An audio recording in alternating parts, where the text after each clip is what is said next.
Gauri Suryavanshi, S मराठीमध्ये आपलं स्वागत। वळूया आजच्या बातमीकडे। नांदगाव शहरात गणपती उत्सव आणि मोहम्मद पैगंबर जयंतीच्या पार्श्वभूमीवर डीवायएसपी बाजीराव महाजन, पोलीस निरीक्षक दिगंबर भदाणे यांच्या उपस्थितीत पोलिसांचा भव्य रूट मार्च काढण्यात आलाय।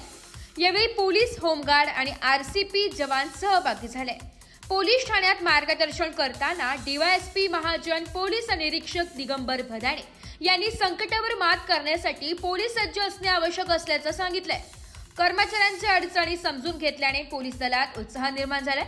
दरम्यान गणपती विसर्जनाच्या दिवशी मुस्लिम समाजाने पैगंबर जयंती पुढे ढकलून एकात्मतेचा संदेश दिलाय।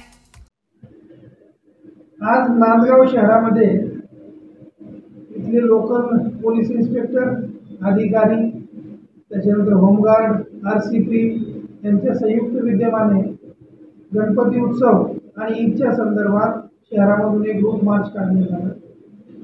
त्याच्यानंतर पोलीस स्टेशनला या सर्व लोकांची हजेरी घेण्यात आली, त्यांना सूचना देण्यात आल्या येणाऱ्या आगामी सण उत्सवामध्ये कशा प्रकारची आपल्याला ड्युटीला सामोरं जावं लागणार आहे, काय काय समस्या असतील याचा उहापोह करण्यात आला। या निमित्ताने मी मुस्लिम बांधवांचं सुद्धा एक अभिनंदन करू इच्छितो का त्यांनी संपूर्ण जिल्ह्यामध्ये गणपतीच्या दृष्टीने एकाच दिवशी येणारे जे 2 सण होते तर त्यांनी त्याची मिरवणूक पुढे ढकललेली आहे।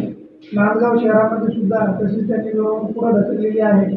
त्यामुळे दोघांचेही सण व्यवस्थित पार पडतील आणि जो नांदगाव शहरामध्ये भाईचारा आहे, एकता आहे, बंधुभाव आहे, तो कायम टिकण्यास मदत होईल। येथील सर्वच नागरिक शांतताप्रिय आहेत आणि त्या दृष्टीने आमच्या सर्व मीटिंग वगैरे झालेल्या आहेत, सर्वांशी संपर्क सुरू आहे आणि येणारे दोघंही सण उत्सव अत्यंत शांततेच्या वातावरणामध्ये पार पडतील याबद्दल माझ्या मनामध्ये कुठली शंका नाही। वार शुक्रवार या रोजी मोहम्मद पैगंबर जयंती मिलादुन्नबी दरवर्षाप्रमाणे यावर्षी साजरा होणार होती, परंतु 6 अनंत चतुर्थी असल्यामुळे गणपती विसर्जना दिवशी त्या दिवशी दोघी समाजाने आणि नांदगाव हा एक सामाजिक सलोखा एकमताचा आहे। तिथं एकला देवी, मस्तानी अम्मा दोघं समाज एक दुसऱ्याकडे जाणार आहे आणि दोघी समाज एकत्र मिळून राहावा भविष्यामध्ये आणि याच्या अगोदर पण राहिलेल्या भविष्य पण हा संबंध कायम टिकावा यासाठी आम्ही सर्व मुस्लिम समाजाने पोलीस स्टेशनला येऊन पोलिसांशी सहमत करून हे सण 6 तारखेला गणपती विसर्जन न करता 7 तारखेच्या एस मराठी न्यूजसाठी जिल्हा प्रतिनिधी विजय बडोते, नांदगाव। अशाच नवीन ताज्या घडामोडी जाणून घेण्यासाठी आमच्या एस मराठी न्यूज चॅनलला लाईक करा, शेअर करा, सबस्क्राईब करा आणि बेल आयकॉनला क्लिक करायला विसरू नका।